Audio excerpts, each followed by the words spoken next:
And I'm really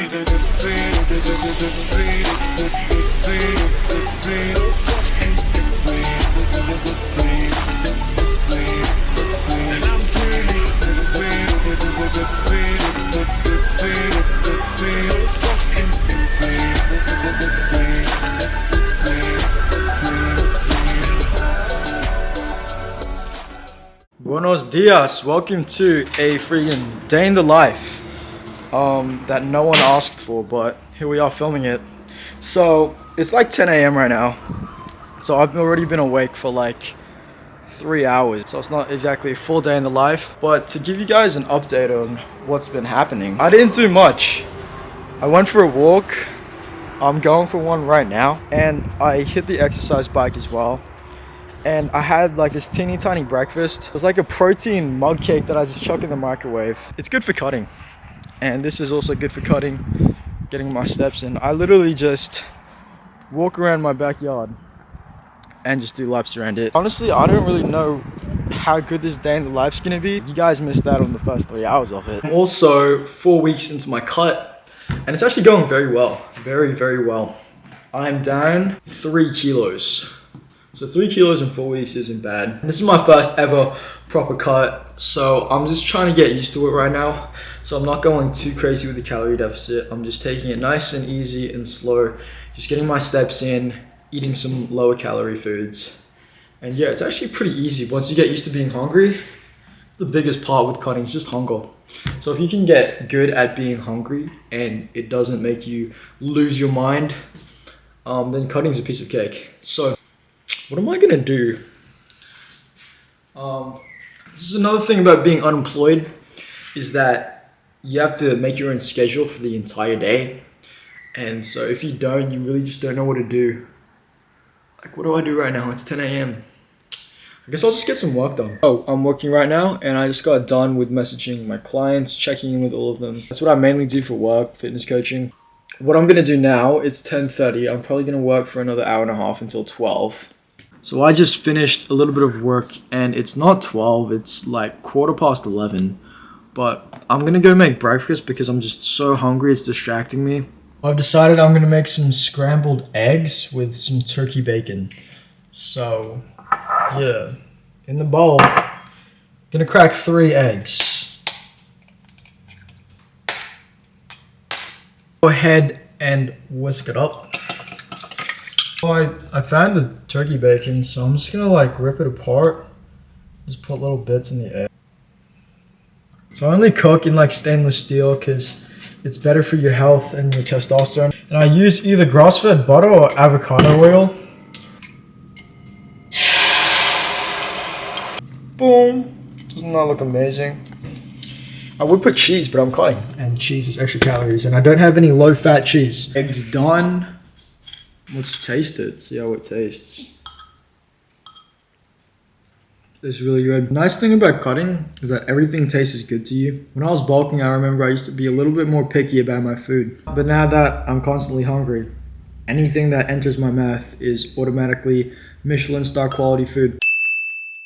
So I'm feeling super freaking tired. Like, I just keep yawning and it's just hard for me to work. So I'm just gonna take a nap on these bean bags, and hopefully I feel better after like half an hour. So yeah. Alright, so I took a nap for about half an hour. I woke up and I was just feeling super bloated, so I just did some more cardio. Probably did like half an hour on the bike. Yeah, I'm feeling a bit better now. So I'm just gonna go ahead and do some more work because in about an hour I'll be going to the beach, and then after that we'll be hitting the gym. Yo, what's good, guys? We made it to the beach. We're gonna mug the beach, right? Because we've been locked in on the cut. I think I'm down like 12 kilos. Christian's down a lot in his first month. This shit's good, bro. 12 kilos? Yeah, since I Really? first started. Damn. Yeah, bro. That's crazy. So this guy, bro, his name's Lauren. He's massive. I don't know what he's on, but he said he's natural, and he said there's a way to actually get test. Yo, the son is a paid actor right now. Holy. Anyway, we'll see you at the beach. Bro, Yes, sir. It's kind of gas. So we're pulling up to hoop.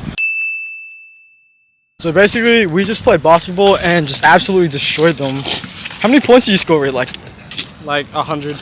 yeah, he On scored. the light, on the He light. scored at least 20. I probably dropped 40 on them.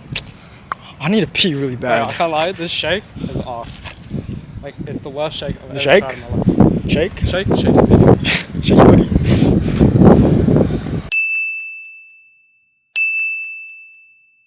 Okay, we're gonna freaking dry scoop.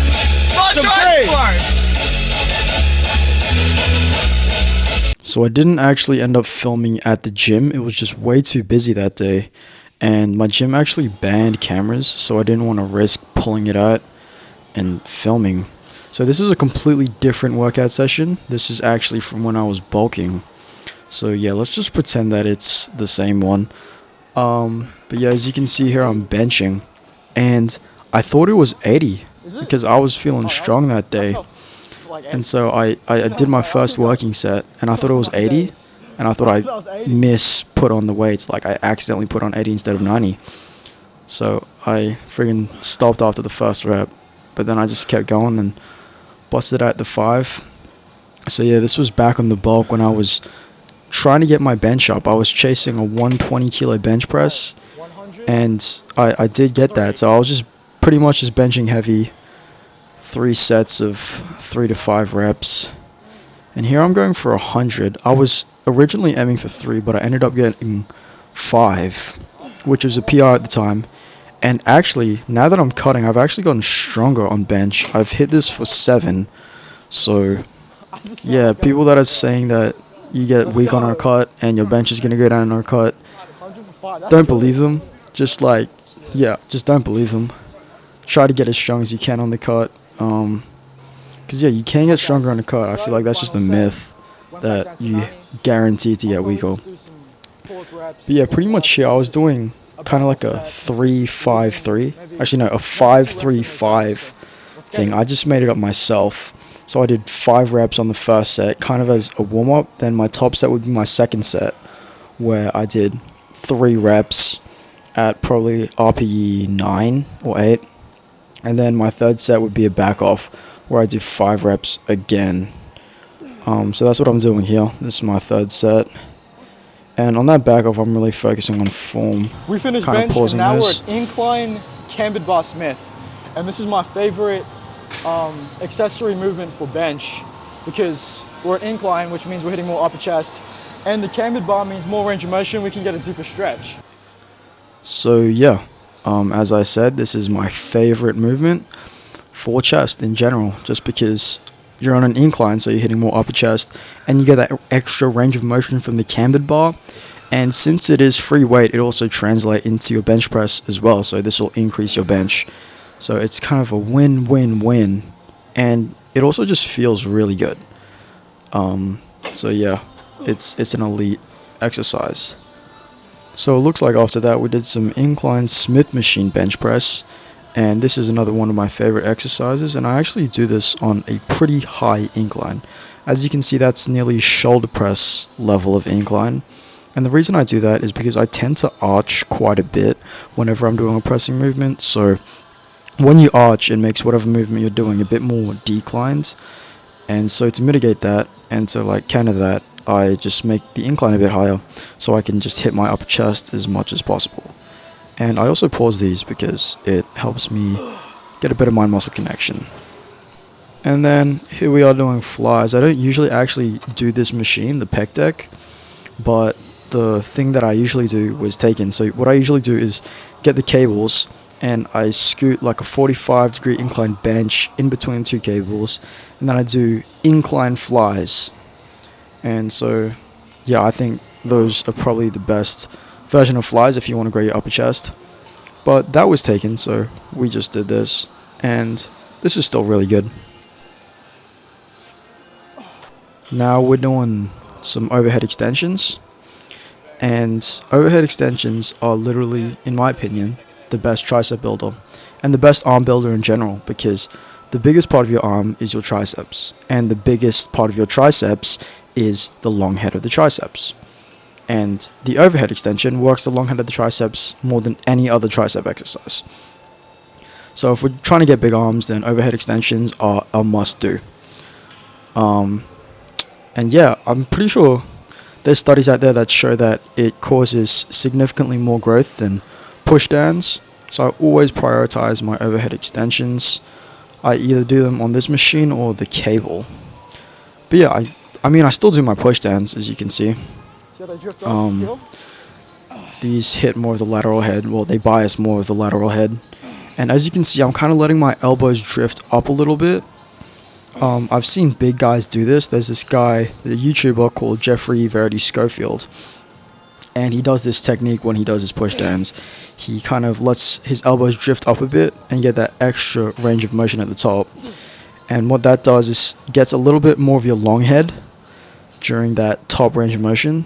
So, I don't know, just an extra added benefit to doing this exercise. And yeah, I feel like a good rule of thumb is if you see a big natural lifter with a really standout body part, then it's good to see what they do exactly for that body part. Like, if you see a natural guy and he has really big lats, see what he does to grow his lats. Maybe he does a different type of technique. Maybe he does a special type of exercise. But yeah, you can learn a lot from natural guys. Yeah, here I'm doing lateral raises. I don't usually actually do dumbbell lateral raises. I usually do them on the cable or on a machine just because I like that smooth resistance profile. But my friend wanted to do it on dumbbells, so I just did them. But don't get me wrong, they're still really good. It's a really good exercise. Yeah. I tend to feel the burn actually a lot more on dumbbell lateral raises than cable. I feel more tension on the cable and on machines, but I feel more burn when I'm doing dumbbells, and you can cheat a lot more with the dumbbells. So once you hit failure, you can get some cheat reps, get some extra momentum just to continue the set and push the intensity even more. So yeah, that's kind of what I do here. And I'm pretty sure I do like a rest pause as well.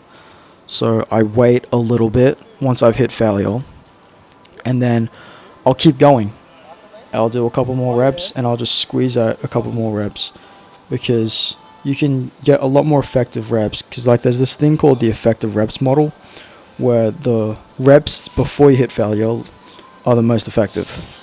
And so if you just do a rest pause and then you do another set, then yeah, more effective. Anyway, here's some posing. I guess I'll just use this as an outro. Thanks for watching. If you liked it, then like the video. And yeah. Damn, I look pretty big here, don't I? This is a good shot. So yeah, I do one-to-one coaching if you're interested. There's like a link down in the bio if you want to apply to join. And yeah, subscribe, do all the YouTube stuff, and I guess I'll see you in the next video. Peace.